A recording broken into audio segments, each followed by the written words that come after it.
Today, I'm excited to dig into what is branded as the world's simplest Lightning wallet, and that is none other than Wallet of Satoshi. Are these claims true? Today we discuss. Let's jump in.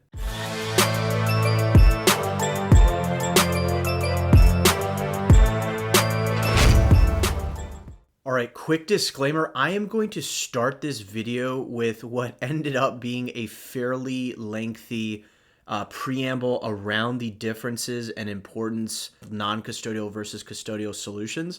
So for those that are not intimately familiar with that distinction, particularly as it relates to the Lightning Network, which is different than on-chain, please do listen to this preamble.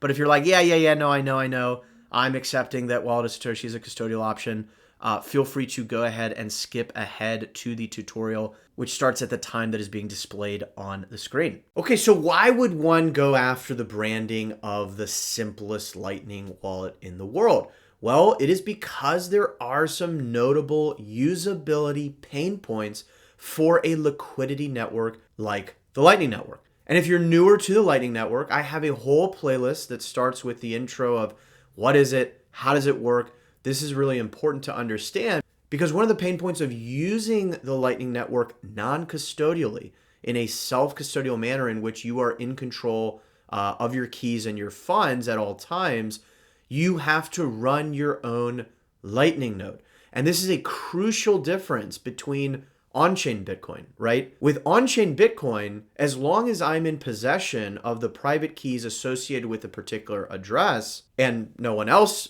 is in possession of those keys, right? You're taking full self-custody. And that is regardless of whether you're running a full Bitcoin node. Now, there are still a lot of benefits to running a full node. I have a whole playlist that goes through why one might want to run a node, how to do it, how to build one from scratch, etc. So I'd invite you to check that out. But suffice it to say that with on-chain Bitcoin, you don't have to run your own node in order to have self-custody of your funds.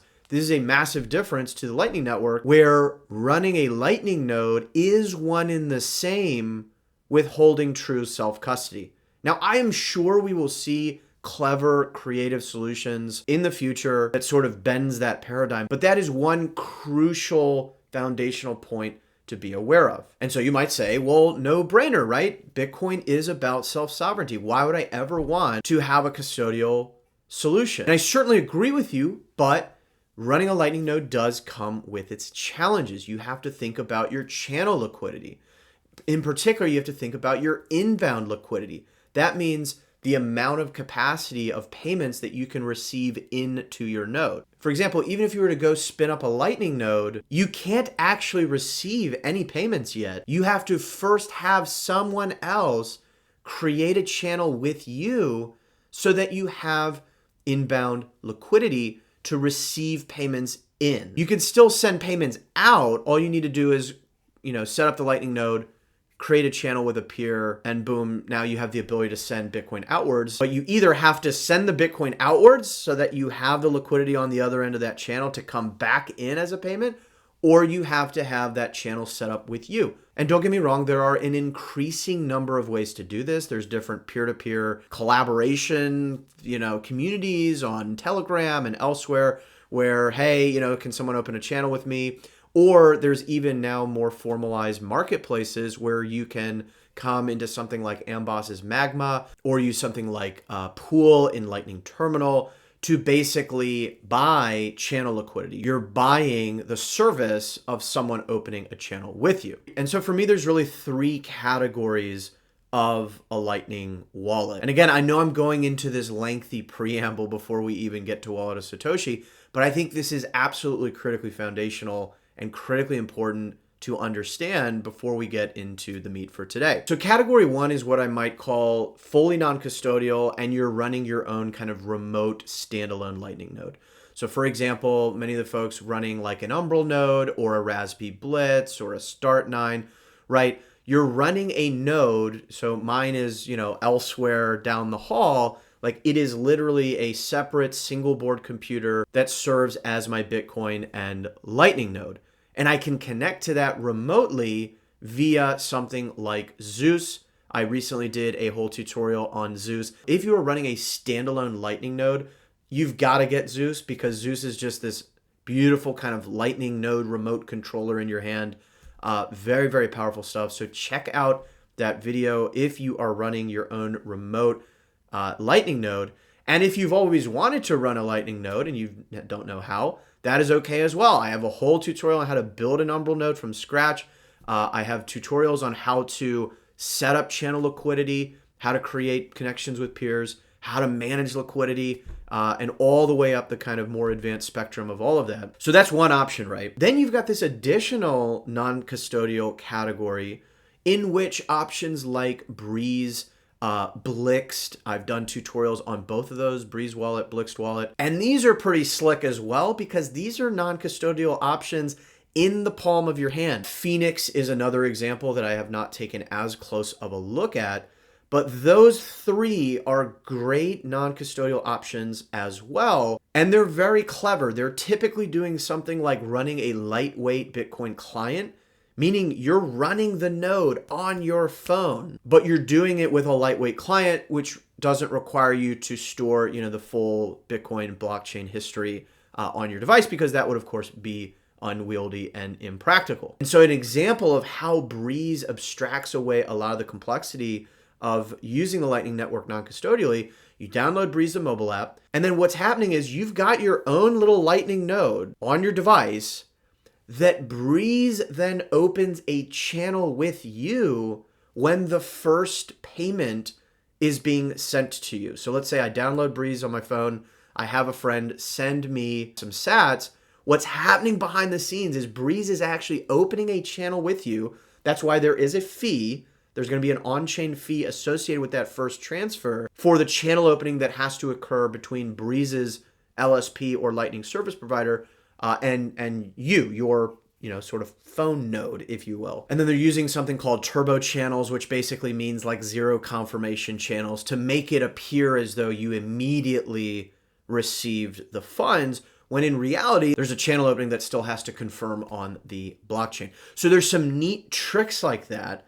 But at the end of the day, you still have to be aware of your channel liquidity. And so if you run out of inbound liquidity, you can no longer receive payments. If you run out of outbound liquidity, you can no longer send payments, and so on and so forth. There's been a lot of noise going around Mutiny Wallet, which is like a Lightning node in a browser, right? So you don't even need to get the blessing of Apple and Google to get in their respective app stores. You could just run this bad boy from any web browser, which is very, very cool as well. I will definitely be doing a future tutorial on Mutiny Wallet. So if you are not subscribed, be sure to do so. But all of that middle category, you still have to think about channel liquidity. So why did I go through that lengthy preamble? It is because Wallet of Satoshi is a fully custodial solution, meaning you are trusting Wallet of Satoshi, and that is a critically important distinction to be made. And it is one that I want you to make with your eyes fully open. For me, two things are simultaneously true. Point one, I'm always going to first recommend one of the options that we just talked about, whether it's running your own like full Lightning node remotely and connecting to that with Zeus, whether it's a slightly easier option like Breeze or Blixt or Phoenix. Check those out as a first line of defense. But the second point that I believe can be true simultaneously is that we still nonetheless need custodial options. And in some ways that pains me to say, right? Because I do think we should all acknowledge that Bitcoin held on your behalf by a custodian is not real Bitcoin, right? That's a Bitcoin IOU. And so Wallet of Satoshi is a fully custodial solution. You are trusting Wallet of Satoshi. And so it goes without saying that at the very least, if you do this, you would want to have this as like a very kind of day-to-day, like cash in your wallet. If you lose your wallet, it's not the end of the world type of thing. Now, you'll see some people on Twitter that say, oh, that's cope, right? Like, why are we justifying use of custodial solutions by just saying that small amounts are okay? And I definitely get that. But it is simply my belief that to get to the world we want, to get mass adoption, and I don't think mass adoption at all costs is worth it. It is certainly not.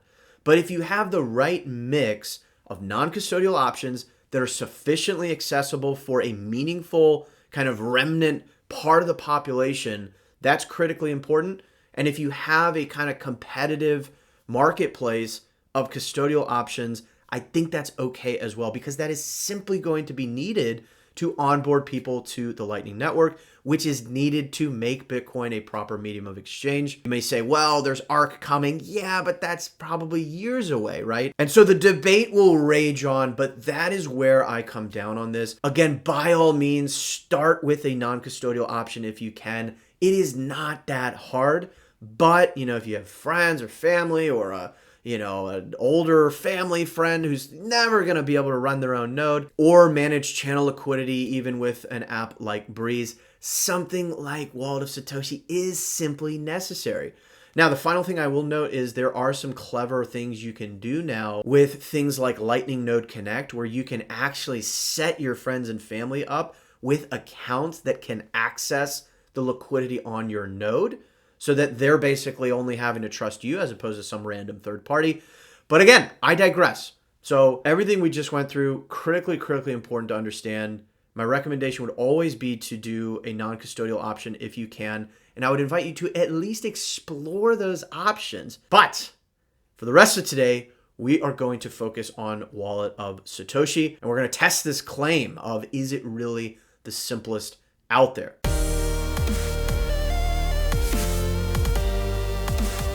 So, Wallet of Satoshi is a mobile app for iOS and Android. You simply download it and you are immediately on the Lightning Network. And again, that is because it is a custodial solution. So do keep that in mind. But as we can see, it's a very sleek and simple interface. Only the things you need. With their latest release that we're going to be looking at today, you now also have the ability to get a custom Lightning address, which is really nice. A Lightning address, for those not familiar, is like an email address.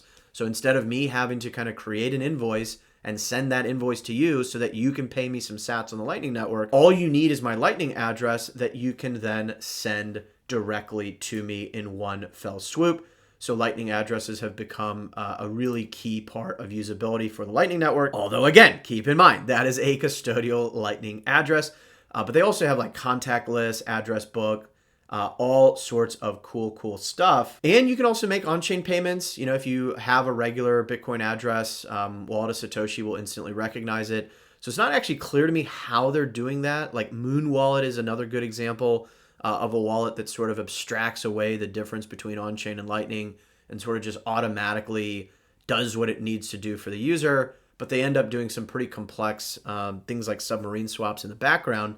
But in any case, you can also do on-chain payments. You have the nice option that you can actually buy Bitcoin directly from them, which is supported in over 160 countries. And so enough of the intro. Let's go ahead and jump into the actual tutorial. All right. So very first time opening up Wallet of Satoshi, as we can see, would we like to receive notifications? We'll go ahead and allow it for now. And it says, Wallet of Satoshi, welcome to the world's simplest Bitcoin Lightning wallet. Happy Bitcoining. Let's go ahead and hit start. And you'll see we are simply dropped in this very simple screen. We can clearly receive funds, send funds there at the bottom. And then we also have this menu at the top right where we can buy Bitcoin, sell Bitcoin.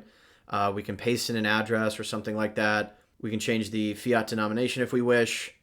We can change the language. It's pretty cool to see a wide range of languages supported here. They've got this nice little option of find merchants. So it'll just link you to btcmap.org. And so you've got a global map of different merchants, which is very cool. This is very neat as well. So you have a contacts book. So you can search for contacts based on, I suppose, either their Lightning address, or we'll go through this kind of login and register process in just a moment. You can see that that is a requirement to use this particular feature. You can contact support, and then there's a whole host of settings. How do you want to display either Bitcoin or sats? You can add a security layer, an additional kind of PIN code requirement or something to that effect. So that's very nice. It also has NFC built in, which is very cool. You're seeing that more and more pop up in leading hardware wallets, different things like that. And you can always download a CSV file of your historical transactions, which is very nice.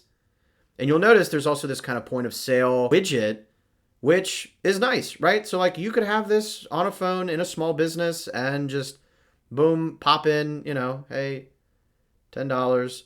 There you go. So charge $10 or about 38,000 sats, and it'll go ahead and generate an invoice for your customer to pay. So like super, super simple little POS type widget out of the box. Okay. And so what's nice is like I can use this right away. I could go to receive. I don't have to come and log in or register.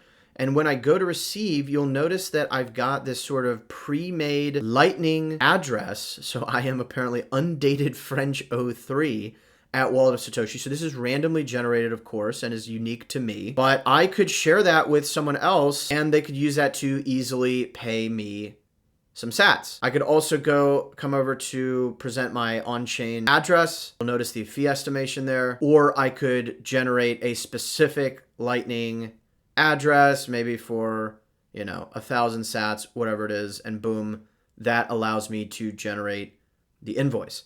Now, we're going to come back and do all of that, but let's first actually come over and go to login and register, because there are some folks who would want to have a custom Lightning address. And so this is how you would do that. And so you'll also see like what is the benefit of doing this? You can guarantee your Bitcoin. What they mean by that, this is what would serve as your backup. Again, there is no backup per se in terms of keys or backup file or any of that stuff. So you are, again, trusting Wallet of Satoshi that, let's say you register with a particular email and you lose your phone and you want to reaccess from a new device. This is basically that process. Like you would need your email to do that. It'd be nice to see them do verification with things like NIPO5 identifiers or Nostr pub keys or whatever, but that is what it is for now. And then again, you can access some of the special features like the contacts. So you can always put in a throwaway email here, right? As long as it's one that you have access to. Maybe it's a random Proton email, which is what I'm going to do in this case. Okay, and then as we will see, check your email. We sent 2 random login words to your email address. And so you'll check your email and enter them there. Okay, so we've entered our words and you can see that little check mark and the little person icon went away in the top right. And so that is how I know that I am quote unquote logged in. You can see the little checkbox at the bottom there. And so now if I come over to receive, I can customize this Lightning address. And this is actually interesting. I didn't realize there were additional requirements, but as you can see, you need to log in and register.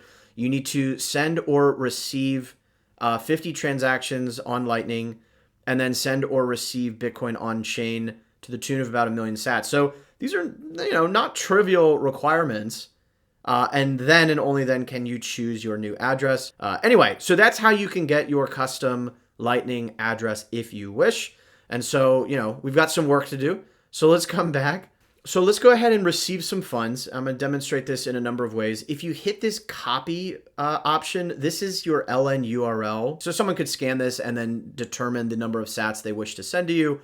Or for those wallets that support Lightning addresses, and there's a growing number of them that do, you can also just tap this undated French 03. So we've copied our Lightning address, and what I'm going to do is come over to my Zebedee wallet, which I know supports Lightning addresses. We'll go to pay request. Zebedee's pretty cool, by the way. You can play games, earn Bitcoin, all that good stuff. So let's do 1,000 sats, and we are going to pay, to undated French. And there it is, right? So this is nice. So pretend I'm a completely different user using, this random wallet in Zebedee. I can send sats directly to undated French 03 at Wallet of Satoshi. So we'll go ahead and pay that. Payment sent. And lo and behold, we got our payment received as well. And so now I can see that payment, right? So very, very easy stuff. I can always click to my history and see the history of different payments. And so that is beautiful. Let's go back to receive. There are some other ways we could do this. Again, you can receive Bitcoin on chain. So that is an option. But we're just going to also show the kind of classic invoice creation process. So let's go ahead and just say, 5,000 sats. And so we now have a invoice. So this is the classic invoice creation method. So we'll copy this invoice. And I'm, for this one, going to come over to my Zeus. And so Zeus is connected to my own Lightning node. So I'm just going to come over to send. And I'm going to paste in the invoice. And there it is, 5,000 sats, going to Wallet of Satoshi, pay this invoice. And there we go. So I've now sent sats out of my own Lightning node. And once again, I've received 5,000 sats in my wallet of Satoshi. So very smooth, right? Very, very easy to do. Again, you can receive Bitcoin in all those different ways. You can also use the very bottom right icon in order to scan someone else's LN URL, whatever. Now, let's also practice sending some sats. So what I'm going to do is create a invoice in my GetAlby browser extension. I've done a whole tutorial on Alby if you want to check that out. I'll create the invoice and we'll go ahead and hit the send button. It says Wallet of Satoshi would like access to the camera. I'll say okay, and I will scan that invoice for 500 sats. It's an Alby invoice. I'll go ahead and hit send, and boom, payment has been sent. And my payment has been received with GetAlby. Now, you'll notice that's, of course, not the only way we can send sats. As you can see, the camera is going to display, assuming that you're scanning a QR code at first, but I can also go and type in a Lightning address. So, for example, let me put ragermajor@alby.com, and I can send, let's just do 500 sats. There we go. Boom. There we go. And so you see this option, right? I can add that as a contact now. And boom, now I have that added as a contact, which is really cool. You can use the search feature to search for, your friends' Lightning addresses and add them there. And then you can also always come back to that by going to the menu in the top right, going to contacts, and then boom, there you go. And so this just makes it a little bit quicker to send sats to your contacts. Now, other options you'll see at the bottom, you can also paste in, right? There's nothing on my clipboard to paste, but if you were pasting that from a different app, that is how you could do that. Now, there is this other option where you can, in theory, upload an image. I am not sure why it's throwing an error. I was just able to get it to correctly show up a moment ago. But that's kind of cool as well. So you can basically take a picture of perhaps an LN URL. Maybe you don't have internet access at the time or whatever it is, but you can then sort of later upload that picture and presumably scan a QR code embedded in that picture. That's my assumption, by the way. If anyone is willing to confirm or deny that, that would be nice. But as we saw, super easy interface, right? I can go and see the history of all those payments we just made. We received some sats via our Lightning address. We received sats via a traditional invoice creation process. And so that is pretty darn simple. We didn't fully look at this earlier, but if I go to buy Bitcoin, it's launching something called MoonPay. And so MoonPay will KYC you. So let's say, I want to spend, say $100, right? Continue. It's going to have me enter an email, right? And it's going to have you agree to their terms of use and all this and that. And then you will put in your KYC details, as you can see. But that is a nice ability to have just directly in the app. However, do be advised, it is obviously going to be a KYC option. So it's not going to be like Bisq or RoboSats or anything like that. Although that would be cool. All right. So there we have it. We took a look at sending and receiving sats over the Lightning Network. Wallet of Satoshi makes it unbelievably easy to do so. And what's really nice is you can see that they are very much on the cutting edge when it comes to integrating with Lightning addresses, LN URL, all these additional kind of web protocols that are getting built on top of the Lightning Network. But with all that, let's go ahead and conclude today's video.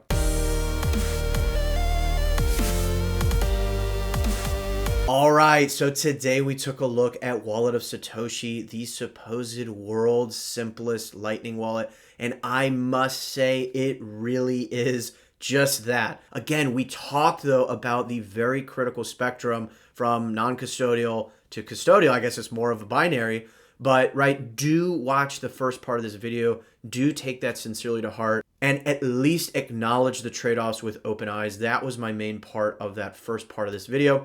But I'm curious to hear, what are your thoughts? What do you think of Wallet of Satoshi? What do you think of the trade-off between custodial, non-custodial? Let me know in the comments down below. But I hope you found this valuable and insightful. If you did, you already know what to do. Give this video a like. Use the share feature underneath this video. That really does help get this to a broader audience. And if you were so enamored with this content, you want to donate to a pleb, which really does help me continue to make these videos, you can do so in a number of different ways. There's a super thanks feature embedded directly in YouTube. If you're using something like the Get Alby browser extension, you can just click on that and it'll automatically detect you're on my channel, or I will have my Strike account and Lightning address on the final screen momentarily. But with all that, we'll go ahead and leave things here. As a reminder, every sat counts, and until next time, I'll see you then.